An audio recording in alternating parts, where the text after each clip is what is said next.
Sir, Jaganmohan Reddy గారు ప్రజల్లో ఏదో ఒక రకంగా ఆయన ఉనికిని కాపాడుకునేందుకు డిజిటల్ బుక్ అంటారు, చంద్రబాబు రీకాలింగ్ మేనిఫెస్టో అంటారు, ఇప్పుడు 1,00,00,000 సంతకాల సేకరణ అంటున్నారు. మరి ఏంటి, నిజంగానే ఉనికిని కాపాడుకునేందుకే ఈ ప్రయత్నాల? నిన్న మొన్నటి వరకు అన్నారు కూటమి ప్రభుత్వం పూర్తి వ్యతిరేకత ఉంది, ఇప్పుడు ఎన్నికలు పెట్టినా కూడా నేను విజయం సాధిస్తాను అని. ఆ ధైర్యంతో ఆయన ఈ విధమైనటువంటి వ్యాఖ్యలు చేస్తున్నారా, పనులు చేస్తున్నారా? ఏంటి అసలు ఆయన ఉద్దేశం ఏంటి? ఇది ఎంతవరకు సక్సెస్ అవుతుందని ఆయన అనుకుంటున్నారు? జగన్మోహన్ రెడ్డి తెగింపు వెనక ధైర్యం కాదు ఉన్నది, భయం ఉన్నది. ఆ భయం వల్ల ఇట్లా రకరకాలుగా మాట్లాడుతున్నాడు. రోజుకు ఒక మాట మాట్లాడటం కేవలం భయం కారణంగానే. జగన్మోహన్ రెడ్డి 17 మెడికల్ కాలేజీలు కట్టలేదు అన్న విషయాన్ని స్వయంగా ఆయనే ప్రూవ్ చేసుకున్నాడు. ఎవడన్నా స్ట్రాటజీ వేసేవాడు పూర్తయిన కాలేజీ దగ్గరికి వెళ్ళి మాట్లాడాలి. చూసారా, ఇటు ఉంది, ఇది ఒక మెడికల్ కాలేజీ, ఇటువంటివి ఇంకో 16 గట్టా అని చెప్పాలి. అవునా కదా? ఇతను ఎవరండి బాబు, అసలు అక్కడ ఏం పునాదులు కూడా లేని మెడికల్ కాలేజీ దగ్గరికి వెళ్ళి కూర్చొని నేను కట్టే చూడు అంటే ఆడే ఉంది. అక్కడ నీ వెనకే ఏమీ లేదు. ఎవడన్నా అసలు అటువంటి ఒక దిక్కుమాలిన స్ట్రాటజీ ఎవడన్నా వేస్తాడా? జగన్మోహన్ రెడ్డి వేస్తాడు. ఎందుకు అంటే అతను భయం గుప్పెట్టులో చిక్కుకుపోయి ఉన్నాడు. తనకి సంబంధించిన లీడర్లు ఎవరూ కూడా బయటికి రావట్లా, మాట్లాడటల్లా. వాళ్ళందరూ కూడా ఎవడికి వాడు ఈ వ్యక్తిగత కేసులు, ఈ దోపిడీ కేసుల్లో వాళ్ళు ఇరుక్కుపోయి ఉన్నారు. కొత్త నాయకత్వం అనేది రావట్లా. నర్సీపట్నంలో అంత పెద్ద ప్రోగ్రాం పెట్టుకున్నాడు జగన్మోహన్ రెడ్డి.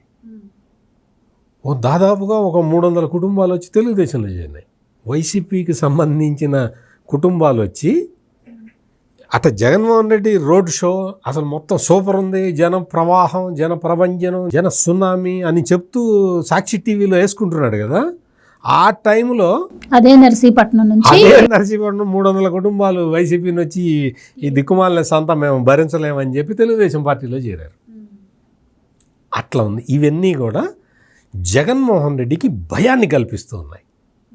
తన రాజకీయ భవిష్యత్తు ఏమవుతుంది, తను ఇంకా భవిష్యత్తులో ఎట్లా ఈ పార్టీని ఎట్లా నడపాలి, ఎంత సోషల్ మీడియాలో డబ్బులు ఎంత పంపు చేసి సోషల్ మీడియాలో కొత్త యూట్యూబర్లని చేర్చుకొని కొత్త వాళ్ళని రిక్రూట్ చేసుకొని ఇన్ని రకాలుగా ఫేక్ ప్రచారాలు చేస్తున్నా కానీ ఎక్కడా స్పందన రావట్లేదు అన్న దిగులుతోటి, పార్టీ నిర్మాణం పైకి రావట్లేదు అన్న భయంతో, మళ్ళీ తనని ఎక్కడ జైల్లో వేస్తారో అన్న ఆందోళనతోటి ఇన్ని రకాల సమస్యల్లో చిక్కుకున్న జగన్మోహన్ రెడ్డి ఇప్పుడు ఈ రోజున 1,00,00,000 సంతకాలు అనే ఒక కొత్త డ్రామా మొదలుపెట్టాడు. మీకు డిజిటల్ బుక్ అంటే అందులో అక్కడ రికార్డ్ అవుతుంది, మీ ఫోన్ నెంబరు అవి ఇవి రికార్డ్ అవుతుంది ఎవడు చేస్తాడో. లేదు స్కాన్ చేసి చంద్రబాబు మేనిఫెస్టోని స్కాన్ చేయండి అంటే అదంతా కూడా డిజిటల్గా రికార్డ్ అవ్వటానికి అవకాశం ఉంది. 1,00,00,000 సంతకాలు అంటే ఏముంది, నేనే పెడతా, 1,00,000 సంతకాలు నేనే పెడతా.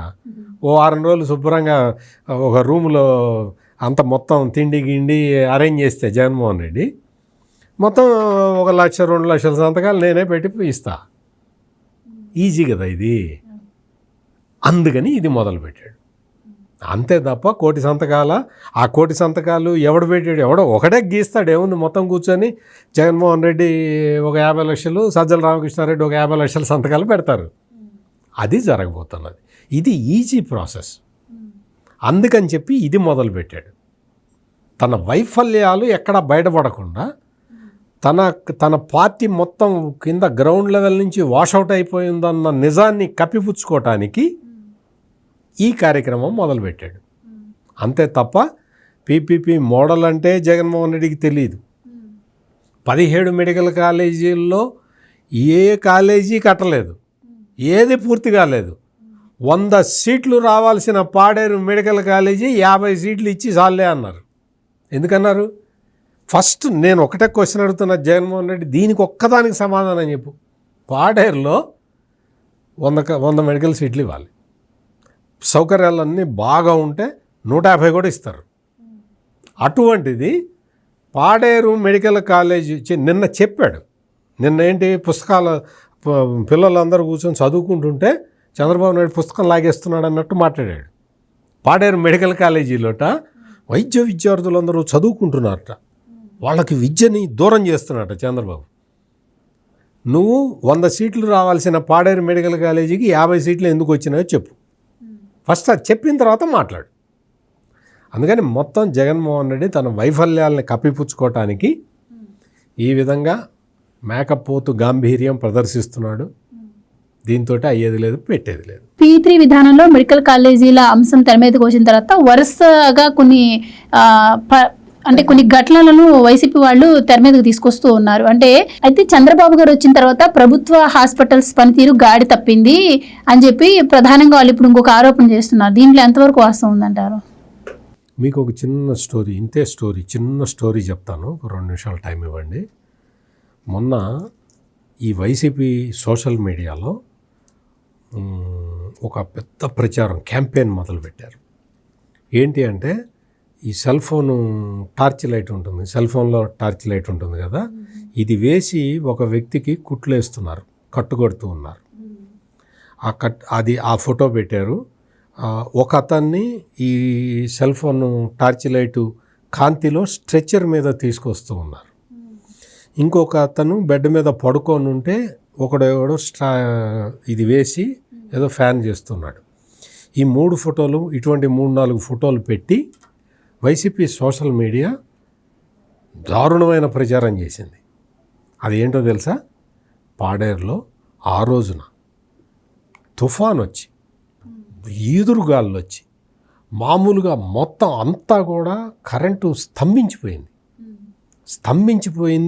మొత్తం ఆ హాస్పిటల్ వైరింగ్ అంతా కాలిపోయింది. అంటే పిడుగులు అవి పడతాయి కదా, దాంతో వైరింగ్ కాలిపోయింది. కాలిపోతే దాన్ని రెక్టిఫై చేయటానికి కొన్ని గంటల టైం పట్టింది. ఈ లోపల స్పెషల్ మామూలు సపరేట్ లైన్లు వేసి జనరేటర్ పెట్టి చేస్తూ ఉన్నారు. జనరేటర్ 24 గంటలు ఆన్లో ఉండదు కదా, కొంచెంసేపు ఆగుతుంటుంది, మధ్య అందులో ఏదో చేస్తారు, మళ్ళీ ఆన్ చేస్తారు. ఈ టైంలో కూడా ఇంత తుఫాను సమయం ఉన్నది, రోగులు ఇబ్బంది పడకూడదు, రోగులు వస్తూనే ఉన్నారు, చెట్టు కొమ్మ విరిగి మీద పడ్డవాళ్ళు, వీళ్ళు వస్తూనే ఉన్నారు. వాళ్ళకి నిరాటంకంగా వైద్య సేవలు అందించాలి అన్న ఉద్దేశంతో అక్కడున్న స్టాఫ్ కరెంటు లేదు అన్న ఒక ఇది కూడా లేకుండా వాళ్ళే టార్చ్ లైట్లు వేసి రోగులకి చికిత్స అందిస్తుంటే నువ్వు ఎప్రిషియేట్ చేస్తావా? నువ్వు ఆ ఫోటోలు తీసి నువ్వు రాజకీయం చేస్తావా? చెప్పు, డైరెక్ట్గా చెప్పు. డైరెక్ట్ క్వశ్చన్ అడుగుతున్నా. నువ్వు హాస్పిటల్ స్టాఫ్ అంత ఒక క్లిష్ట సమయంలో కూడా కరెంట్ లేదండి మేము చేయమండి అంటే వాళ్ళని అడిగేవాళ్ళు ఎవరు అడుగుతారు? రోగులు ఏడుస్తారు, మొత్తుకుంటారు, వెళ్ళిపోతారు కదా. కానీ వాళ్ళు టార్చ్ లైట్ వేసుకొని, సెల్లో టార్చ్ వేసుకొని వాళ్ళు కట్టుకడుతున్నారు, వాళ్ళకి మందులు ఇస్తున్నారు, వాళ్ళని బెడ్ మీద పడుకోబెట్టి సేవలు చేస్తున్నారు, స్ట్రెచ్చర్ మీద తీసుకొస్తున్నారు. ఇటువంటి పనులు చేసే వైద్య సిబ్బందిని నువ్వు ఎప్రిషియేట్ చేస్తావా? ఆ ఫోటోలు పెట్టి రాజకీయం చేస్తావా జగన్మోహన్ రెడ్డి? ఇటువంటి ఫోటోలు సోషల్ మీడియాలో ప్రచారం చేసి ఎంత అంటే మొత్తం సమాజంలో ఎంత దారుణమైన పరిస్థితులు రెచ్చగొడుతున్నాడు. సమాజాన్ని రెచ్చగొట్టడానికి జగన్మోహన్ రెడ్డి అంటే పాడేరులో జరిగింది. నేను చెప్పింది నాకు మీకు తెలియదుగా. లేదు. ఎట్లా తెలుస్తుంది? తెలియదు. ఆ తెలియని అంటే ఇన్ఫర్మేషన్ గ్యాప్ని ఉపయోగించుకొని ఈ జగన్మోహన్ రెడ్డి ప్రజల్ని రెచ్చగొట్టడానికి ప్రయత్నం చేస్తున్నాడు. ప్రజలందరూ జాగ్రత్తగా ఉండాలి. మొత్తం వైద్య వ్యవస్థ మొత్తం ఆంధ్రప్రదేశ్ రాష్ట్రంలో సత్యకుమార్ నేతృత్వంలో బ్రహ్మాండంగా హెల్త్ డిపార్ట్మెంట్ బ్రహ్మాండంగా నడుస్తున్నది. Please subscribe to Leo news for more videos.